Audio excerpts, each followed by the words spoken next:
finding an angle measure in a figure with a right or straight angle.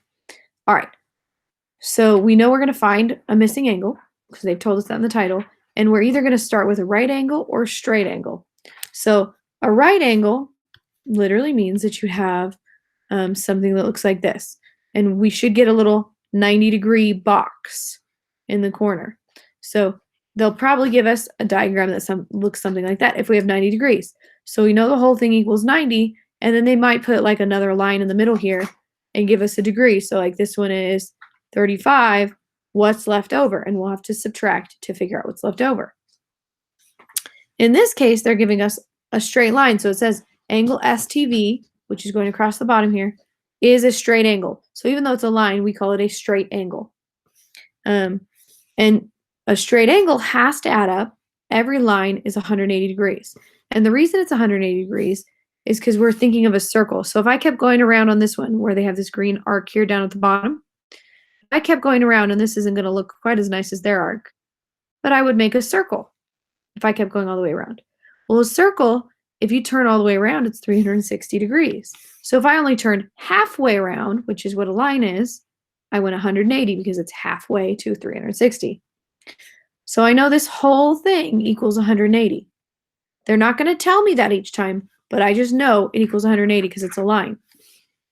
And then they tell me the measure of WTV is 40 degrees, and they mark that here in blue.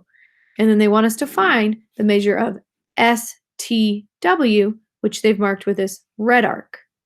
So if we know the whole thing's 180 and we're using 40, I want to subtract what I'm using to see what is left over. And what is left over is going to be this piece that we want to find. So that is quite literally all we're going to do. We have to decide, are we on a straight line, which means we're using 180, or if we're on a right angle, then we're using 90. So it just depends on what we're given. So let's take a look at the next page here. All right, so this one, it tells us angle JKL. So we go JKL is a right angle. And we have this little box here. This is important. That tells us it's 90 degrees. That's what a right angle is. And if you weren't sure on that one, anytime you see a blue underlined word, you can click on that word. It'll give you the definition. So we know these two angles together equal 90. They have to add up to 90 degrees. So I already know that. This right angle is 90 degrees. And then they tell me that MKL, so I go MKL is 30, and they mark that with a blue arc. And they want me to find the angle JKM, so JKM. And they've marked that with a red arc. So I know the whole thing's 90. I'm going to subtract what I'm using, which is 30 degrees. I'm already using that. I know the 30. That way I know what is left over for this arc here. So if I subtract, I get 60 degrees. So we're just subtracting what we're given to see what is left over for our piece. Now, if we're given both pieces, which we won't on this one because we know that it either has to equal 90 or 180. But if you're given both pieces, you would simply add them together to get the whole angle. All right, let's go to our next one here.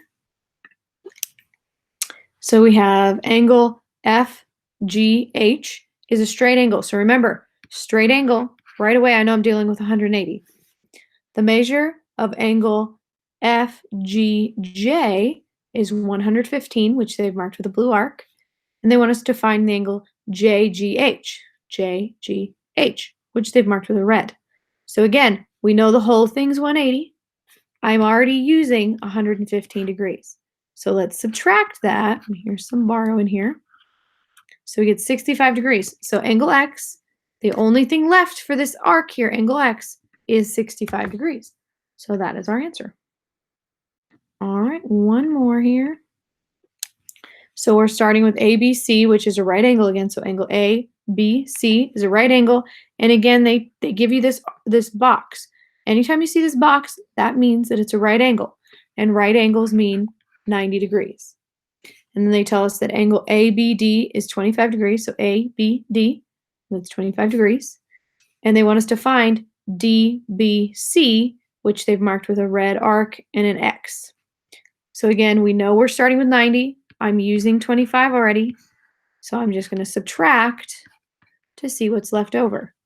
So I end up with 65 degrees. So this angle X has to be 65 degrees because I have to take 65 and add 25, and I should come back to 90 degrees.